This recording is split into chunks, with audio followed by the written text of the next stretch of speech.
Bonjour, nous accueillons aujourd'hui dans l'émission Grand Cru et Sommelier Rodolphe Frère Jean Tétinger, une personnalité du monde de l'industrie du champagne. J'ai eu le plaisir de rencontrer Rodolphe pour la première fois lors du grand tasting de Paris en décembre dernier. Je l'ai revu récemment à la remise des étoiles du guide Michelin France 2022 à Cognac. Je dois avouer que je n'ai jamais rencontré une personne qui vantait les mérites de ses produits comme peut le faire Rodolphe. Vous êtes vraiment, et Rodolphe est vraiment un ambassadeur du champagne.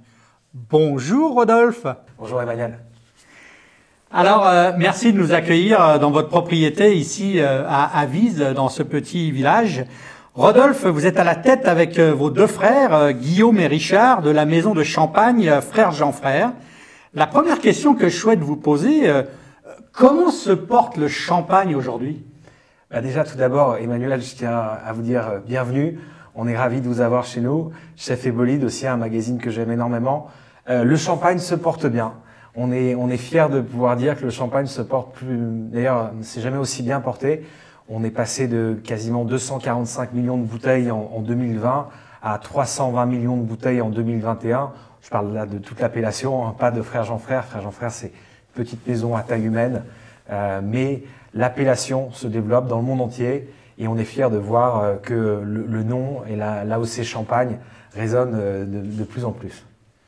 Alors, parlez-nous un petit peu de l'histoire de votre famille et l'histoire de votre maison de champagne qui, je sais que dans votre nom, Rodolphe Frère Jean Tétinger, il y a le mot Tétinger, mais on ne peut pas comparer votre maison de champagne avec celle de Tétinger qui est très grande comparée à la vôtre. Mais vous, c'est surtout de la qualité, si j'ai bien compris.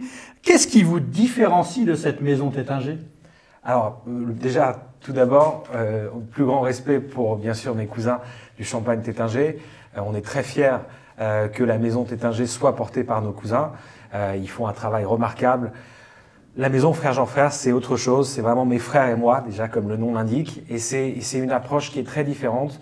C'est une approche de passionné, en fait. On a créé les champagnes Frère Jean Frère en 2005 avec vraiment une quête de faire des vins de champagne. Avant tout par plaisir, par passion, plus qu'autre chose en fait. Donc c'est vraiment une approche très différente, qui est une approche qui est vraiment de revenir au vin de terroir. On fait des champagnes qui sont droits dans leur terroir, une toute petite production très artisanale, focalisée que sur des grands crus et un petit peu de premiers crus, des vieillissements très prolongés, que du chardonnay, que du pinot noir, et une approche quasi bourguignonne, tournée vers le terroir, vers le vin. Alors justement, pour parler du terroir, nous sommes donc dans le village Grand Cru d'Avise, niché au cœur des vignes de la Côte des Blancs, une région où le sol crayeux offre un chardonnay d'exception que l'on trouve dans vos grands vins de Champagne. Rodolphe, parlez-nous un peu de ce terroir et de ce village d'Avise. On est vraiment... déjà, moi je suis amoureux de ce terroir. C'est un terroir qui est fantastique. On est dans le cœur de la Côte des Blancs, dans le village d'Avise, où se trouve la maison Frère Jean Frère. Et c'est vrai que c'est un terroir qui a une expression qui est superbe. La région des Grands Crus représente à peine 1% des meilleures vignes de la Champagne. Et c'est vrai que Frère Jean Frère est une boutique aussi focalisée sur le chardonnay. Et les grands blancs, les grands crus, donc c'est 1% des plus belles vignes, se trouvent sur Avise, sur Cramant, sur Ménil-sur-Oger, sur Chouilly, là où se trouve le domaine Frère Jean Frère. Et c'est vrai qu'aujourd'hui, on est fiers de pouvoir travailler cette région unique qui produit des vins avec beaucoup de caractère, parce qu'on est en haut de coteau, sur un sol très crayeux, qui fait des vins avec à la fois beaucoup de nervosité, de tension, de précision, mais aussi beaucoup d'élégance et de complexité, avec des niveaux, avec une possibilité aussi de faire des vieillissements très prolongés. C'est un terroir superbe. On le compare souvent en Bourgogne, ça aurait été Pouligny-Montrachet, Meursault. C'est vraiment ça, Avise, Cramant, Ménil-sur-Oger. C'est des villages avec une personnalité très forte. Très bien. Alors, j'ai lu dans vos dossiers de presse que vous parlez de la Quiet Revolution. Expliquez-nous, c'est quoi la Quiet Revolution du champagne? Alors la Quiet Revolution, c'est un terme que j'aime beaucoup parce que c'est la révolution silencieuse en fait. C'est vrai que depuis quasiment surtout une trentaine d'années, il y a un mouvement qui est en train de se développer en Champagne, qui est en fait l'ère des vignerons ou des maisons à taille humaine comme la nôtre, avec une approche de vigneron, parce que nous on est une maison mais avec une approche de vigneron, et qui se développe. Ce mouvement, en fait, c'est de consommer différemment. Le champagne est un formidable vin de célébration, mais nous, on considère que le champagne, c'est avant tout un vin exceptionnel. Donc, notre approche est de faire des vins de champagne. Des vins de champagne qu'on va consommer d'ailleurs dans des verres à vin. Et on sort complètement de la consommation en flûte, qui est pour nous, dans notre esprit, plus une consommation de célébration. Nous, on est vraiment dans une vision où on fait des vins qu'on peut aussi bien consommer au coin d'un feu l'hiver et avec de l'émotion, du caractère. C'est vraiment ça la Quiet Revolution. C'est vraiment de se dire, au lieu de faire le style maison, les grandes maisons vont toujours vous parler du style maison, les vignerons vont plutôt vous parler du style de la terre, des caractères du terroir, des caractères de la saisonnalité. Et nous, on est très fiers de ça. On est fiers de dire, par exemple, la VV26 qui est sur une parcelle à Cramant, fabuleuse, les plus vieilles vignes sont de 1926. On va parler d'une parcelle. La cuvée des Hussards 2012, qui est notre millésime, qui est là, on parle d'une saisonnalité. Une saisonnalité qui a été très difficile en 2012. Mais c'est ça qui fait la différence. C'est que nos millésimes vont vraiment être très différents d'un millésime à d'autres. En fonction du terroir, on va avoir des vins très différents. Donc, c'est plus le sol qui parle chez Frère Jean Frère que le style de la maison. Très bien, très bien. Moi, ça me va très bien, la Quiet Revolution, parce que le champagne, je le bois dans un grand verre et pas dans une flûte. Ah, excellent. Donc, voilà. Alors, les champagnes Frère Jean Frère produisent une collection de champagnes, premier cru et grand cru d'exception. Pouvez-vous nous parler un petit peu de tous ces différents produits? Bien sûr, bien sûr. Alors, aujourd'hui, on a une gamme qui est assez étendu parce qu'on a quasiment 7 cuvées en gros. On a les entrées de gamme qui sont, je n'aime pas dire des non millésimés, je dis plutôt des multi-vintage, qui sont notre brut et notre extra brut. Les deux sont 50 chardonnay, 50 pinot noir. Et ce que j'adore, c'est que les deux sont très complémentaires. Les deux ont le même assemblage, Pinot Noir Chardonnay. Ça, c'est vraiment la touche Frère Jean Frère, très bourguignonne. Hein. D'ailleurs, ici, on est entouré uniquement de fûts de Bourgogne dans lesquels on fait vieillir nos vins. Certains de nos vins, comme la VV26 par exemple, qui est un grand cru, comme j'en parlais précédemment, qui est un grand cru sur une seule parcelle de Cramant. La plus vieille vigne est de 1926. L'âge moyen est entre 50 et 90 ans d'âge. C'est des vins qui sont vieillis donc en fût de Bourgogne pendant 2 à 4 ans parfois. Et donc, c'est vraiment un style là, de vin de champagne qui goûte quasiment comme des Pouligny-Montrachet, comme des Meursault, mais avec une magnifique précision, une très belle acidité. On a des millésimes comme la cuvée des Hussards, qui est ce fabuleux millésime 2012. On a reçu 97 sur 100 de décanteurs. C'est un vin d'une précision incroyable avec à la fois une fraîcheur, une minéralité, mais une très belle élégance.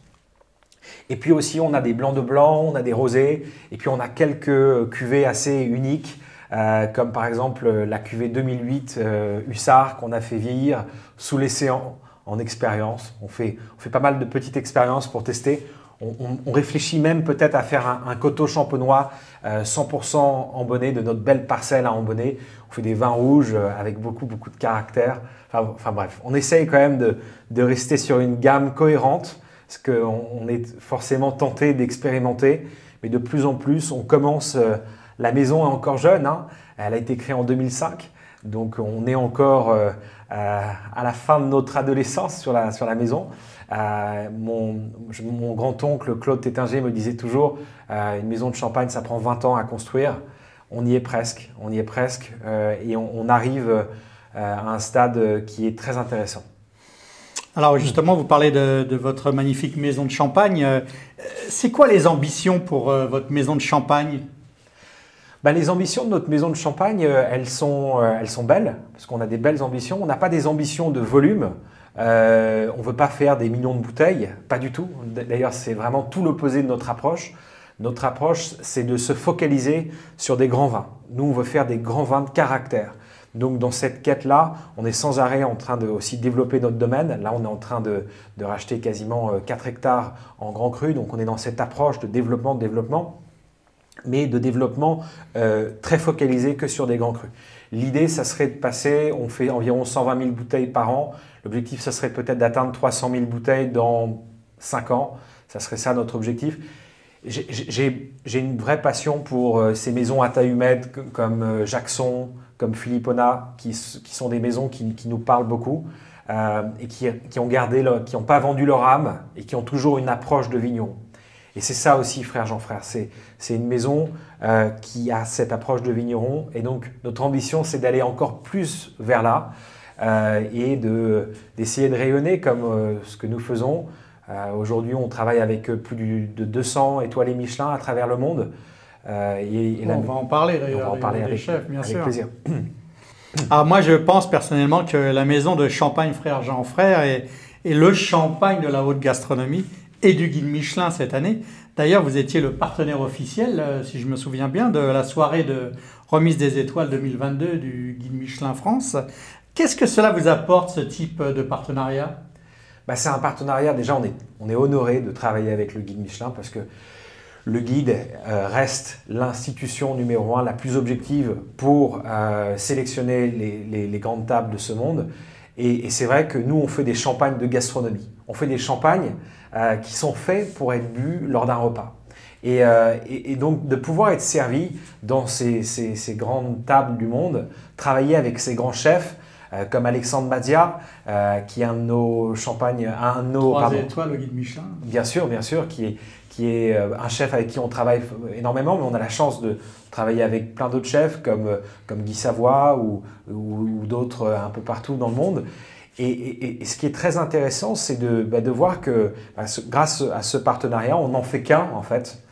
C'est aussi ça, Frère Jean Frère, c'est vraiment une maison qui est dédiée à la gastronomie.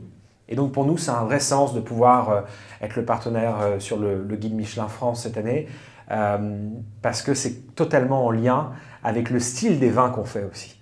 C'est vrai qu'on fait des vins qui ont quand même plus de vinosité, c'est des vins de champagne qui ont plus de cave, donc il y a plus de rondeur.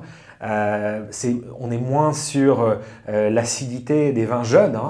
Il n'y a pas de pinot meunier chez nous, par exemple. C'est important parce que le pinot meunier arrondit bien les angles pour les champagnes jeunes, mais a tendance à pas vraiment vieillir très très bien, alors que le pinot noir et le chardonnay, il faut du temps, il faut laisser du temps. C'est 6 ans, 8 ans chez nous minimum, pour pouvoir avoir des pinots noirs et des pinots noirs et des chardonnays de grande qualité.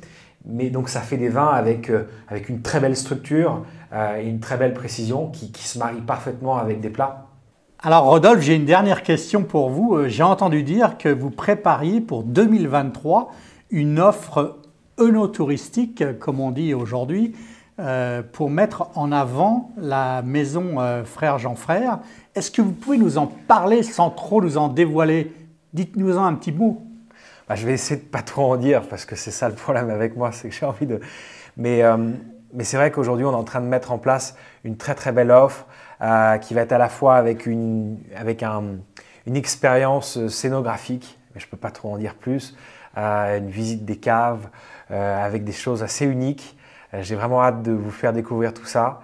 Ça va être super. L'idée, c'est vraiment d'ouvrir la maison aux amis de la maison avec une expérience quasi familiale tournée sur l'authenticité et la gastronomie aussi. Donc merci beaucoup Rodolphe de nous avoir reçus dans votre magnifique maison et on espère vous revoir très bientôt. Un grand plaisir Emmanuel. Et c'est un plaisir, on a hâte de vous retrouver et merci beaucoup à Chef Hippolyte de faire de cet intérêt pour la maison. Et on est ravis de découvrir vos belles voitures aussi et qu'on vienne tous partager un moment ensemble très prochainement. Merci beaucoup. Merci.